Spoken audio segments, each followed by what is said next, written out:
Hi guys, my name is Riley Utley. I'm from Cinemablend. It's nice to meet you. Hello. So nice to meet you. Nice to meet you. Nice to meet you. Well, not I'm you. so excited. We've met. But nice to meet you. I'm so excited to chat with you guys. I'm a lifelong fan of the animated series, and I love the live action series. So I cannot wait to chat with you guys.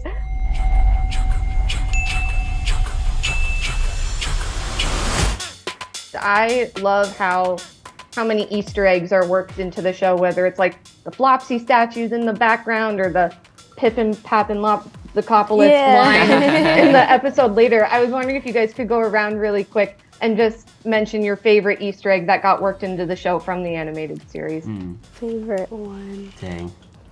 I mean, the stewed sea prunes is a thing for me. That's the first thing that came to my mind. I think that something that was really cool of like transporting the world was like the food, like what you just said. Like, Yeah. I think like there is a scene where there's lots of food and they're like all from the Avatar universe. That was really cool. Yeah. To watch that like just be like a carbon copy from the animation. Yeah, I'd have to say the animals of our series yeah. were like done so well and they look so spot on. Shout out to Jabbar and all of the our VFX team involved. Big ups. Because I noticed that like when the trailer had dropped, one of like people's favorites of our entire trailer was the animals, the different spirits as well. I would like to say banana cakes. Like, they were delicious on set, and they were just so nice to look at. Like, I'm just staring at them, I'm like, can I eat them yet? And they're like, Dang, we're no, hungry. 6 more takes, come on. We're just all talking about food. Paul, something I really love that made it into the live action series was Iroh's love for tea and his love for food. So I was curious, what, other than jasmine tea, what do you think is Iroh's favorite like snack or drink to make sure he always has on him? All of it. Like he's a man. Like honestly, I don't think he's. Well, there's a couple of occasions in the animated series where he's like, it's just hot leaf juice. Uncle, that's what all tea is. How could a member of my own family say something so horrible? But I mean, he would have in his bag of tea like a wide variety of teas that are suited and curated for every specific occasion.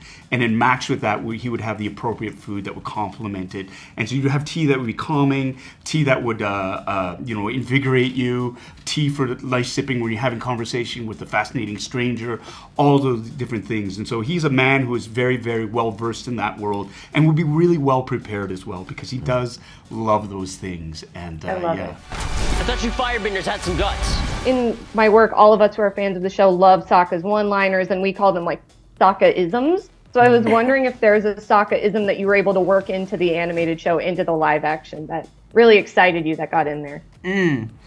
I think just portraying like what I try to do is like watch the animated show and just let it sink in, if that makes sense. And then kind of like go and, because we're real people, we're making this like live action, like kind of try to let those things come out naturally, I guess, like as they come up. Because like when you're acting just in general, like I hate trying to plan the way you're gonna react to a line or something like that. But I was told recently that I have a very animated face, so hopefully that some of those played into it. You have me, Katara, and a flying ball of fur. What more do you need? If you guys could have one of the creatures as a pet or as a friend, which one would you guys pick? Oh my gosh. Don't steal Alpha, he's mine. Yeah, that's fair. Yeah. What was that one called when Sokka gets stuck in that hole in the ground and that little baby? Oh. What was that? Oh, what was that creature? It was a mix of like a hippo and it had horns. Why can't I think of this? No way, I know it. But it's just so adorable. I just want to give it No, but then his mom comes Yeah, out and yeah. is like 100 feet I know, tall. that's why I was like, oh. I want a penguin that's strong enough to go penguin sledding on. That'd be dope, you know? Yeah. I'd probably go with Momo. He seems just like a really good companion. Yeah. Right? Yeah. Just, like someone that will listen to you blabber on about your like life and problems. He's like, Yeah, Dang, he's like. I think you're talking about a therapist. Yeah. No. And Daniel, I was curious, like Mark Hamill's performance as Ozai is so iconic, or his vocal performance. So I was curious if there's anything from his vocal performance or from the animated show that you wanted to directly add to your performance as the Fire Lord. First of all, I think Mark Hamill, is one of our best voice actors. It's when I first heard him doing the Joker, I didn't know it was him, and when someone told me it was, I had a hard time trying to compute putting those two ideas together. That's how good his work is. And so when I heard him voice Ozai, the thing that I really loved most about it was his refusal to apologize for the character. Like, he went full-throated and wholehearted into what that character wanted without apology, and I thought that was something to take away. Have I not led us to the brink of bringing the entire world under one rule? Our rule. Growing up and like going back to the show, being older, you appreciate and understand Zuko's arc so much like more. Like, I feel like all the little details and all that stuff, it's just such a beautiful arc, and like one of my favorites of all time. Same. Yeah. Unbiased. So yeah, Dallas, I was talking with Albert a couple weeks ago, and he was talking about your fighting style and how your own personal experience with martial arts impacted Zuko's own fighting style. I was wondering if you could speak a bit more to what it was like developing Zuko's fighting language for the show and how your own training impacted Zuko.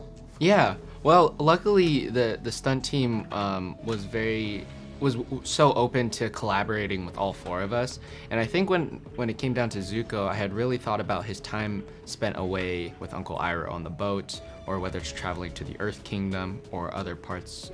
I guess that's the only place he really can go, now that I've thought about it. But he can go to the water tribes, but he's not gonna get anything there. So yeah, I think his fighting style is unique because, as you know, Uncle Iroh, Dragon of the West, and then I think Zuko gained a lot of like fighting experience being in the Earth Kingdom fighting Earthbenders. I think he has a lot more fighting experience, and so naturally, like with each person's own way of getting into character and getting ready for a scene, Zuko had his own fighting language, fighting style, react different ways, and maybe be on the offense in a different way that you would read a line. Have you got a plan yet? The plan is to go in and capture the Avatar once and for all. So no plan. I'm working on it, Uncle. First of all, Dallas is a tremendous human being. He is dedicated, he is kind, he's compassionate, he's so talented. It was such a pleasure to work with him. We shot this during COVID, so we had to there was no, hey, let's get to know each other and have dinner and stuff. We were separated for a lot, but I mean, it just shows how wonderful a human being he is, that when we were rehearsing or got together to chat about it, that he was fully committed to making that relationship work. And he was a dream to have as a scene partner. We did bond tremendously during the shoot of that, when we were sort of in our off time, waiting in the green room and getting ready to go on stage. We'd have conversations. I kind of took him under my wing too, and just tried to help him out in terms of just like pausing and enjoying the moment. There was one moment where we're just on the volume and we're looking around and we're surrounded by the rich tapestry of the world, the practical sets, the costumes, and everything. And I remember saying to him, like, really enjoy this moment. Look at where we are. Look at what we're doing, and never, ever take this for granted. And little things like that, he really appreciated, and I love him so much. He's amazing, and I think that translated onto the screen, and I'm so proud of him, and I'm proud of the work that we did on the show, and I'm so happy that you, as a fan, like it, love it. So yes, thank you so much. I love that you also play the younger Zuko in the episode, and we get to see the Agni Kai between Ozai and Zuko. Mm-hmm. What was it like tapping into the younger mentality of Zuko before this like life-changing event? I think my biggest inspiration had to be like Gordon in real life. He was no, I'm playing. Why are you taking offense to that? That's a good. No, I think like my experience honestly on Pen 15 working with Maya Erskine and I think watching them tap into the like 14-year-old versions of their own characters was something that I really paid attention to on set, and I tried to think back on those memories of how they would approach certain scenes, whether it's like speaking with a higher register, physicality obviously as like a 14-year-old is very different from 14 to 17. So I wanted to make sure that those differences were not being so obvious, but like you just knew that this was the younger version of Zuko. A change I really loved in this series was the addition of Ozai and Azula earlier in the series than they are introduced in the animated series. And I was wondering, what do you think is something the audience can learn about those characters that we weren't able to learn in the animated series because they come in so much earlier? I think you get a sense of the complex family dynamics in general because they come in earlier. It's not just about Iroh and Zuko and Ozai. You see the sibling rivalry that exists in the next generation, and it parallels the sibling rivalry of Iroh and Ozai, and I think it kind of enhances the theme, makes it a little bit more strong. I also think it's, one of the nice things about this show is that there are a lot of very strong women, and I love that Azula is among them. Whether you agree with her or not, she is a counterbalance to like so many of the other strong females in the show, and I think it's great to see. Yeah, no, I love it so much. I actually have the women from Avatar behind me. So There you go. If the world is gonna have any chance, it's gonna need Aang. Right. There goes the savior of the world.